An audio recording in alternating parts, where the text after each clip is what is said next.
دولة جيدة، خلينا نثق بهدول الشباب القبضايات اللي عم يشتغلوا. يا سيدي والله أنا قبل تشكيل هي الحكومة، قبل التحليل خلينا، والله ما كنت أعرف وزير الصناعة من رئيس الحكومة. والله ما كنت لا أعرف لا أشكالهم ولا أسمائهم، وإذا بيمرق من قدامي ما بعرف.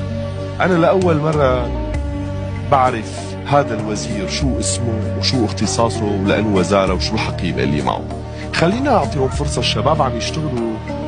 يقال هي حقيقة. أحد المواطنين طلب من أحد الوزراء موعد، أعطاه موعد الساعة 1:30 بالليل. 1:30 بالليل أنت قدران تستقبل حدا أو مواطن كرمال ما يرفض منك خدمة. هذا أنت عم تنام، أنت عم ناس عم تشتغل، ناس حاملة هم الوطن. أنت كنا نشوف المسؤول عم يتعب ويشتغل لهي البلد. أرجوكم يا سوريين بجميع مكوناتكم، أرجوكم وقفوا مع البلد.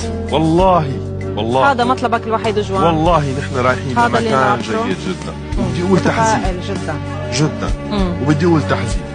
والله ان لم نساعد هذه الحكومة وان لم نساعد الحكم الان ومن يقف في الحكم، شو ممكن يصير؟ والله لن تكون قائمة لهذه البلاد بمئات السنين. والله عنا فرصة ذهبية نحن السوريين لانه ننهض ببلادنا. وانا بدي اقول اللي بيسموا حالهم اقليات، انت مالك اقليه، انت اكثريه، انت سوري. انا هلا فيني اكون اقليه اذا قلت لك انا كردي وصمتت، انا صرت اقليه. خليني اكون سوري وشوفي شلون اكثريه. ارجوكم ديروا بالكم على هذا البلد. في مقوله بتقول الدم السوري على السوري حرام. انا بدي اقول الدم السوري حرام.